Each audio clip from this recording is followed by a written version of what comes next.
চালিয়ে হত্যা চক্র চালিয়ে ধ্বংস স্তরে পরিণত করেছে। এটা কি কোনো মানবতা? এটা কোনো সমাজতান্ত্রিকতা? এটা এক কথায় বলা হয় কূটনীতির চেয়েও খারাপ, নীতির চেয়েও খারাপ। এই লোকগুলো স্লোগান তারা মুখে বলে নীতি আদর্শ, আসলে বাস্তবে শয়তানি। কথা ঠিক না? এরপরে আরেকটা নীতি আদর্শ ধর্মনিরপেক্ষতাবাদ। আমাদের পাশের রাষ্ট্র ভারত, তারা ব্যাখ্যা দেয় যার যার ধর্ম সে পালন করবে। ভারতে কি মুসলমানরা গরু খেতে পারে? আসতে পারে?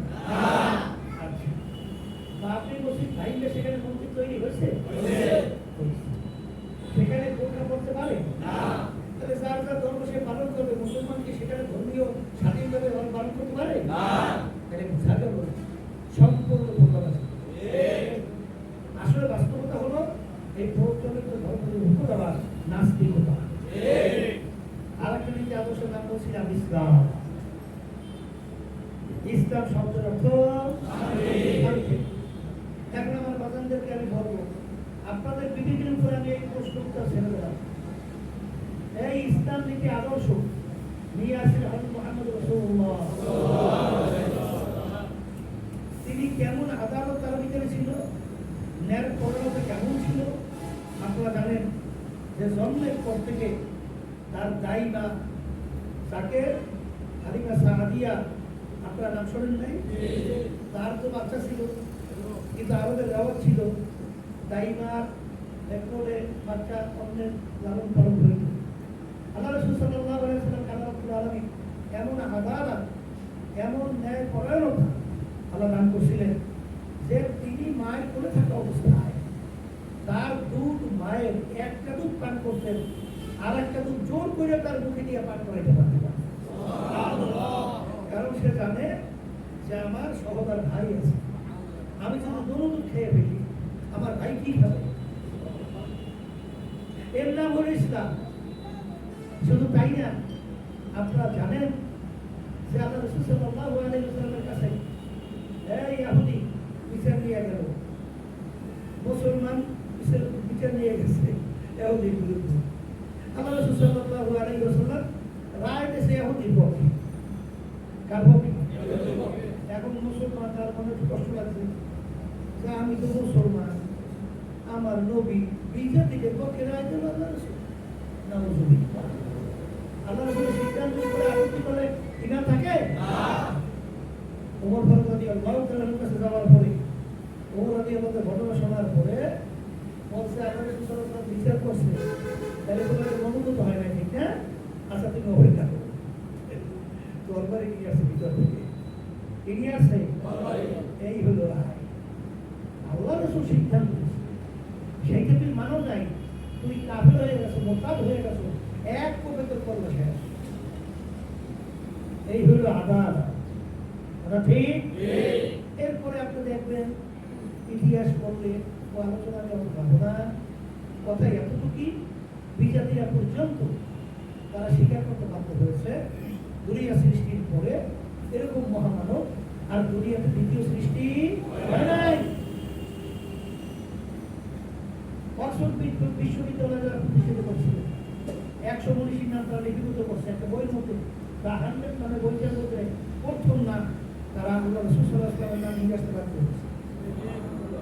আলহামদুলিল্লাহ বলেন না? এই নীতি আদর্শ এমন একটা নীতি আদর্শ যার মাধ্যমে দুনিয়াতে শান্তি, আখিরাতে মুক্তি। বলেন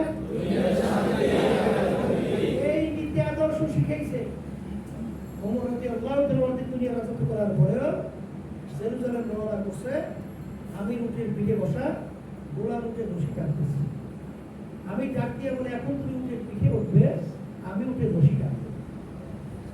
চিন্তা করা যায়? চিন্তা করা যায়?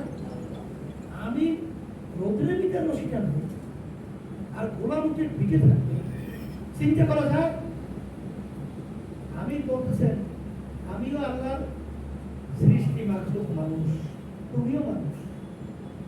তুমি লোকের ভিতরে পইলে চামড়া কালো হয়ে যাবে, আর আমি আরামে আরামে খালি ছাউনির নিচে থাকবো, এটা হয় না।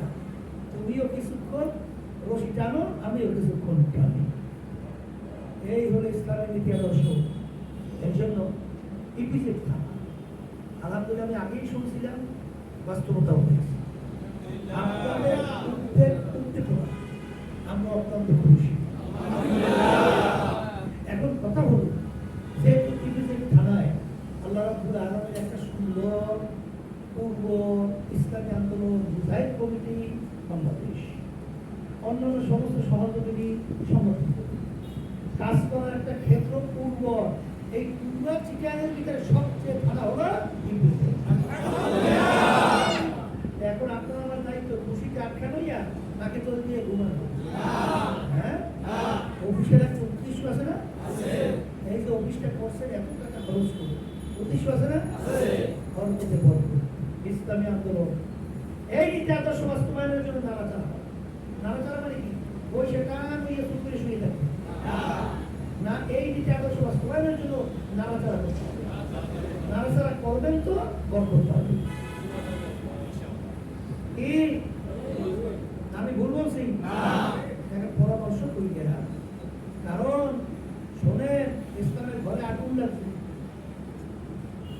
ভবিষ্যৎ কি হবে তা জানি না। তামাম দুনিয়ার ইতিহাস করো, মুসলমানদের রাজত্ব তামাম দুনিয়ার প্রায় 3 ভাগের 2 ভাগ মুসলমানদের রাজত্বের আয়ত্তের মধ্যে ছিল। আর সেখানে কোথাও মুসলমানদের রাজত্ব নাই দিন, কারণ কি? সুখী হয়েছিল, বুঝেন নাই? বিভিন্ন দুনিয়ামুখী এই যে এটা কয় না জানি আরামায়েশে লিপ্ত হয়েছিল। ওদিকে বিজাতিরা আস্তে আস্তে গোপনে গাছের নিচ থেকে শিকড় কাইটা ইসলাম নামক কাজটাকে সয়ে যাচ্ছে। কথা বুঝলেন? এইরকম নির্লক্ষ আমাদের বাংলাদেশে চলে না? এরা আশা এনজিও মুক্তসমূহ এই যে বিভিন্ন কায়দায় ওদের চিন্তা ভাবনা করে দেখে কত বড় ভয়াবহ, কত বড় ভয়াবহ। এই অবস্থায় আমাদের ঘুমিয়ে থাকলে ওটা না কাছে আল্লাহর কাছে কি জবাব দেবো? এই জন্য আল্লাহ রহমতুল্লাহ আল্লাহ তাকে বুঝদান করছিলেন, দূর করে রহমতুল্লাহ আল্লাহ রহমতুল্লাহ ইলহাম দান করছিলেন, আল্লাহ তাকে দিনের জন্য কবুল করছিলেন, সৈনিক হিসেবে আল্লাহ পাঠিয়েছিলেন, যার ফলশ্রুতিতে আজকে সারা বাংলাদেশের ভিতরে মাশাআল্লাহ আলহামদুলিল্লাহ ইসলামী আন্দোলন বাংলাদেশ, বাংলাদেশ মুজাহিদ কমিটি সমস্ত সংগঠন শুধু মুসলমান না বিজাতিদের মধ্যে একটা আস্থা আল্লাহ রাব্বুল আলামিনের পক্ষ থেকে আল্লাহ তৈরি করছে। এর জন্য আমি আর কথা বেশি লম্বা না করে, যেহেতু এখন খাওয়ার সময় তো হয়েছি, বুঝলেন নাই? এরপরে আবার অনেকে কাছে লেগে আসছে 2-1 ঘন্টার জন্য, 1 ঘন্টার জন্য। আর বেশি কষ্ট না দিয়া সংক্ষেপ কথাগুলো বলছি। আমি আপনাদের কাছে দোয়া চাই, আমিও দোয়া করি আল্লাহ আমাদের কিয়ামতের ময়দানে উঠে একাত্তর বলা করি বেশ দাম তৌফিক এবং আল্লাহ আমাদের সবাই এর খাদেম হিসেবে কবুল করেন। আর এই বাংলাদেশে আমার দুনিয়া ইসলাম মুসলমানদের বিরুদ্ধে যে ষড়যন্ত্র চলছে, আল্লাহ ষড়যন্ত্রকারীদেরকে যেন এটার নসিবকে দান করে না ধ্বংস করে দেয়। এখন এই অফিস নতুন উদ্বোধন হইতেছে, দোয়া করব আল্লাহ যেন এর মাধ্যমে সর্বত্র ব্যক্তি পর্যায় পর্যন্ত এই দিনের কার্যক্রম